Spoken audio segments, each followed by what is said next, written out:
On le sait, le gouvernement Legault a de grandes ambitions pour la filière batterie, même si les récents déboires de Northvolt retardent son projet dans la province.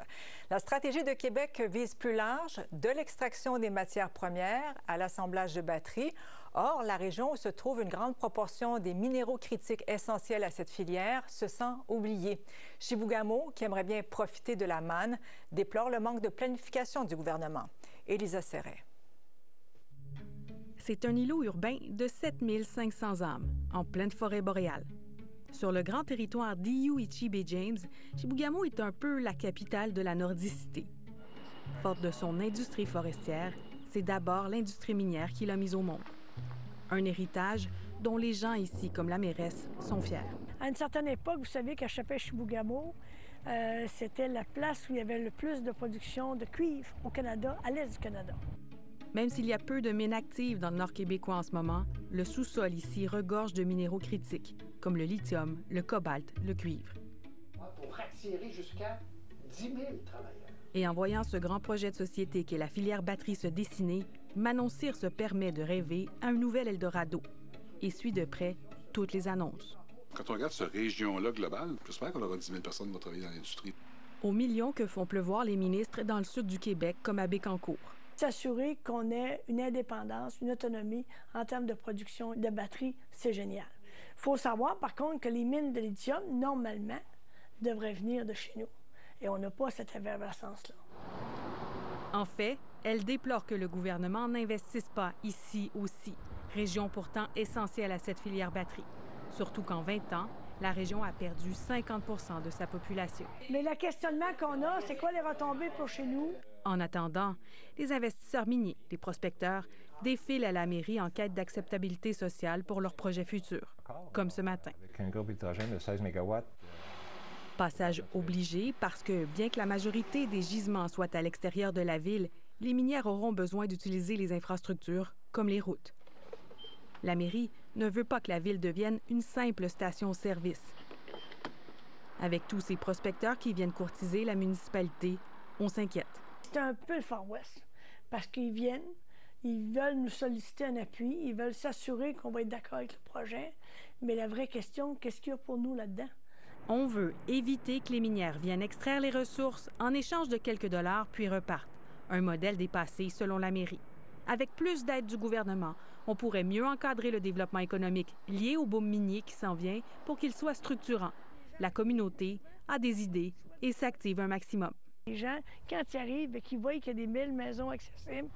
La base, construire du logement pour limiter le navettage, le fly-in, fly-out, pour que les employés s'enracinent et payent leurs taxes ici. Déjà, la Ville développe des projets pilotes, entre autres en partenariat avec la Société d'habitation du Québec, et encourage le développement immobilier pour les promoteurs comme Éric Steinmetzer, qui vient de construire 44 logements. Les professionnels qui viennent en région ont certaines attentes au niveau du logement qui est légitime. Nous, on n'est pas différents d'ailleurs. Actuellement, c'est que l'offre n'est pas là.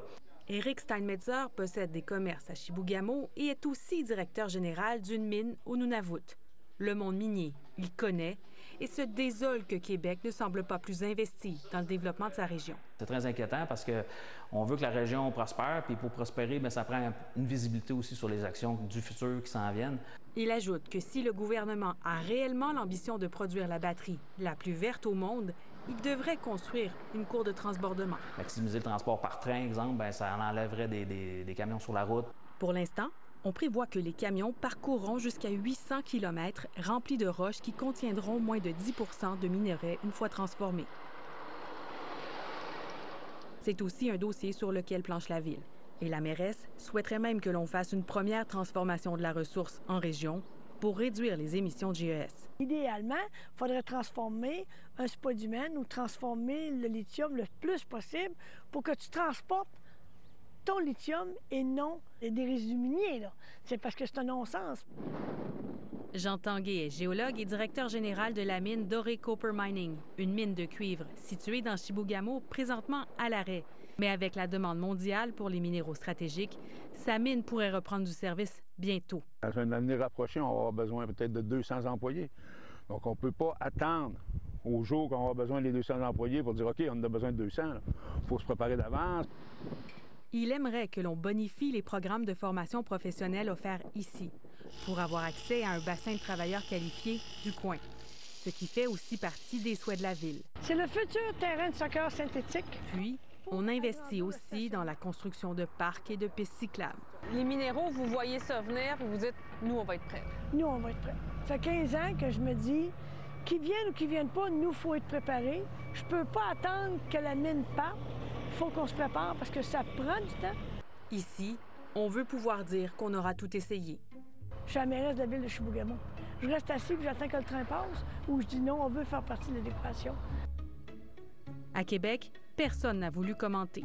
Un désintérêt surprenant pour les gens d'ici qui pensaient pourtant avoir un gouvernement favorable aux régions.